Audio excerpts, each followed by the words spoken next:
Charging चलाओ ने खाट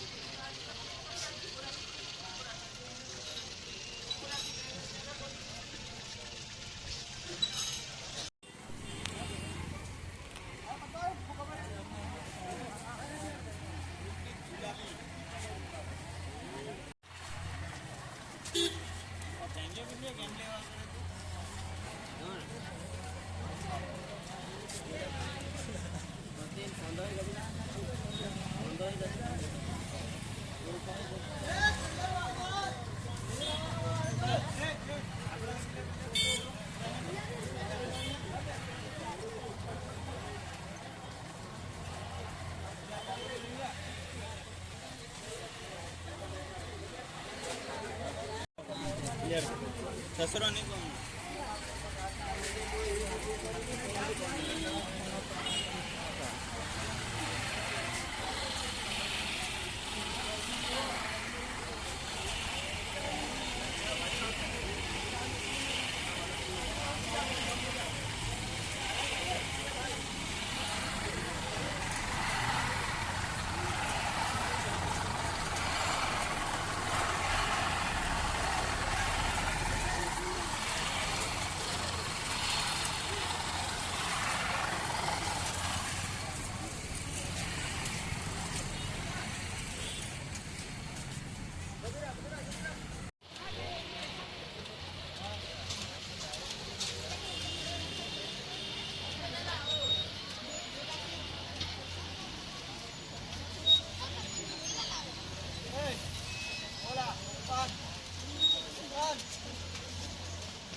दादा ने विक्रम तो जूनू थी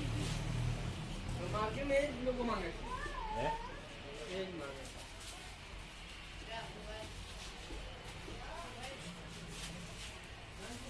साल है मुई तो मरु चले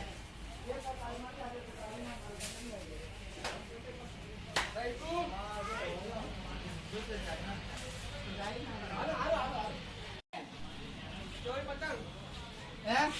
चोरी पतंग आला 180 रुपया है अंदर ना हाँ ने काल लग जाए બોલાના બધા જ બાકી છે આખા ભાઈ પતંગની આપણી સમક્ષ પતંગની દુકાન ધરાવનાર એવા સચિનભાઈ જોશી છે તેમની પાસેથી જાણીશું કે આ વખતે પતંગ રસિયાઓમાં શેનો વધારે ક્રેઝ છે સચિન આ વખતે આમ જોઈએ તો પતંગની અંદર અમારે એક મોદી પ્રિન્ટ છે મોદી સાહેબ એની એક ડિમાન્ડ વધારે છે અને પ્લસ જય શ્રી રામ લખેલી પતંગ અયોધ્યાના લીધે જય શ્રી રામ લખેલી પતંગનો પણ ઉપાડ વધારે છે અને આ વખતે પતંગનો ઉત્સાહ પણ જબરજસ્ત છે જે પબ્લિકમાં જોવાઈ રહ્યો છે જે 14 તારીખે આપણને મોજ કરાવશે. અત્યારે આપણી દુકાનની અંદર કેટલા જે પતંગો માજા પીવડાવવાનું છે એટલે દિવસનું કેટલું ચાલતું છે? અમારે સવારમાં 6 વાગ્યાનું ચાલુ થાય છે તો રાત્રે 10-11 વાગી જાય છે અને અમારી પાસે માણસો પણ એટલા રાખેલા છે કે કોઈ પણ પબ્લિક અટવાય નહીં એના માટે. કેટલા માણસો અત્યારે માજા અમારી પીવડાવે? પાસે માજા પીવડાવનારાનો સ્ટાફ અમારો પોતાનો 20 જણનો સ્ટાફ છે. Thank you.